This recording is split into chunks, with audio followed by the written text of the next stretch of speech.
नमस्कार दोस्तों, मैं दीपक बिसेन आपके अपने चैनल दीपक इन्फो में आपका स्वागत करता हूं। दोस्तों, वर्ग की काउंसलिंग प्रक्रिया जल्द ही आचार संहिता हटने के बाद स्टार्ट होने वाली है। ऐसे में अभी से सिलेक्टेड और वेटिंग कैंडिडेट्स को क्या क्या डॉक्यूमेंट्स तैयार रखने चाहिए, जिससे कि किसी भी प्रकार के होल्ड की स्थिति का आपको सामना ना करना पड़े। तो आज उसी के संबंध में आपका वीडियो है। दोस्तों, 2018 की जो ज्वाइनिंग प्रक्रिया थी उसमें किन किन डॉक्यूमेंट्स की आवश्यकता हमको पड़ी थी, उसको लेकर यह एक आदेश है जो कि आपके सामने मैं प्रस्तुत करने वाला हूं, जिसमें डॉक्यूमेंट्स के संबंध में बात कही गई है। तो आइए इस वीडियो की शुरुआत करते हैं और जानते हैं कि वेटिंग और सिलेक्टेड कैंडिडेट्स को अभी से क्या क्या डॉक्यूमेंट्स अनिवार्यतः तैयार रखना चाहिए, जिससे कि किसी भी प्रकार की अप्रिय स्थिति से आप बच सकें। तो आइए देखते हैं। सबसे पहले दोस्तों, अगर हम बात करें पहली चीज़ की, तो यह है आपका नियुक्ति आदेश। सबसे पहले आपको ईएसबी द्वारा अभी जो आपकी मेरिट और वेटिंग को लेकर के जो रिजल्ट जारी किया गया है उसके आधार पे आपकी काउंसलिंग प्रक्रिया शुरू होगी और आपको स्कूल अलॉट किया जाएगा।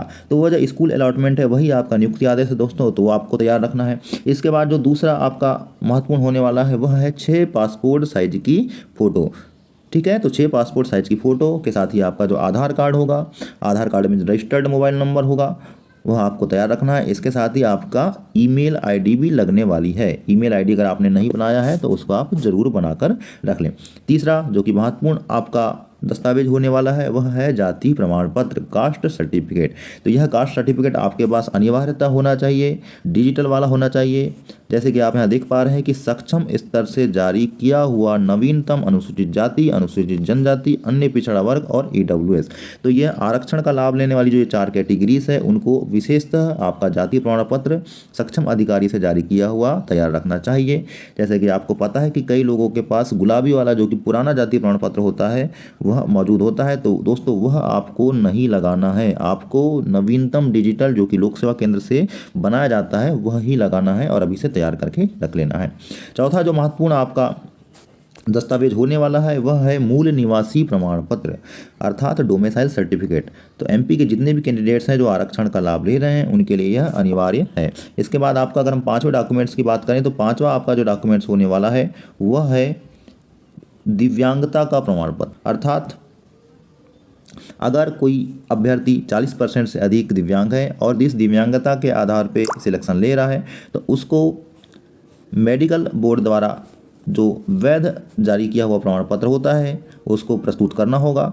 और अतिथि शिक्षक की स्थिति में भी अगर अतिथि कैडर में अगर कोई दिव्यांगता के आधार पर लग रहा है तो उसे भी यह डॉक्यूमेंट से प्रस्तुत करना होगा ज्वाइनिंग के समय। इसके बाद हम अगर बात करें अगले डॉक्यूमेंट्स की, तो आपका अतिथि शिक्षक अनुभव प्रमाण पत्र भी आपके पास होना चाहिए। अर्थात जिन अभ्यर्थियों के 200 दिन और 3 सत्र या उससे अधिक हैं और उनका अनुभव प्रमाण पत्र उन्होंने बनवा लिया है तो उस अनुभव प्रमाण पत्र को आपको ज्वाइनिंग के समय प्रस्तुत करना पड़ेगा। इसके संबंध में और एक आदेश जारी हुआ है दोस्तों, जिसकी बात मैं आगे के वीडियो में करूँगा।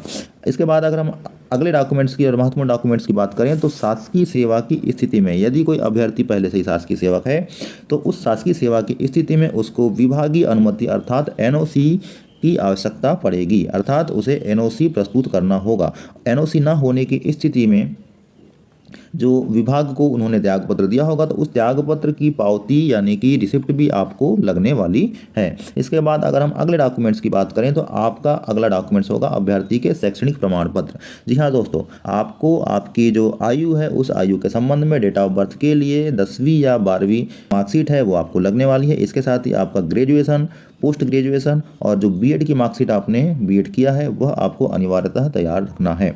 अगर हम अगले महत्वपूर्ण दस्तावेज की बात करें, प्रोफेशनल एग्जामिनेशन बोर्ड जो कि अब ईएसबी एम्प्लॉय सिलेक्शन बोर्ड के नाम से जानी जाती है, उसके द्वारा जारी स्कोर कार्ड आपको अनिवार्यतः लगने वाला है। और अगर हम अगले डॉक्यूमेंट्स की बात करें तो वह है चरित्र प्रमाण पत्र। अर्थात आपको चरित्र प्रमाण पत्र की आवश्यकता पड़ेगी। चरित्र सत्यापन के संबंध में सामान्य प्रशासन विभाग के परिपत्र क्रमांक FC13 ये एक परिपत्र है दोस्तों। इसमें एक परिशिष्ट एक दिया हुआ है जिसमें फॉर्मेट बना है कि आपको किस प्रकार उसको फिल करना है और आपके पास के जो थाना है उसके थानेदार के द्वारा एक शपथ प्रमाण पत्र बनवाना है कि आप पर किसी भी प्रकार की कोई आपराधिक मामले या प्रकरण दर्ज नहीं है। इसके बाद अगर हम बात करें दोस्तों एक अन्य दस्तावेज की, तो जो कि होता है आपका मेडिकल बोर्ड का चिकित्सा प्रमाण पत्र, मेडिकल सर्टिफिकेट। यह आपका जो मेडिकल सर्टिफिकेट होता है यह नियुक्ति आदेश जारी होने के दिनांक से 15 दिवस के भीतर प्रस्तुत आपको करना पड़ता है। तो जैसे ही आपकी ज्वाइनिंग आदेश निकलेगा उसके ज्वाइनिंग आदेश के आपके 15 दिवस के भीतर यह भी आपको प्रस्तुत करना पड़ेगा। तो इस प्रकार दोस्तों बहुत ही महत्वपूर्ण दस्तावेज आपको जो बताए गए हैं उसके संबंध में आपको अभी से तैयारी कर लेना है। और इसी प्रकार की तमाम अपडेट्स के लिए दोस्तों आप मेरे चैनल दीपक इन्फो को ज्वाइन करें और चैनल को लाइक, सब्सक्राइब और शेयर जरूर करें ताकि आपको पल पल की अपडेट्स मिलती रहे। तब तक के लिए नमस्कार।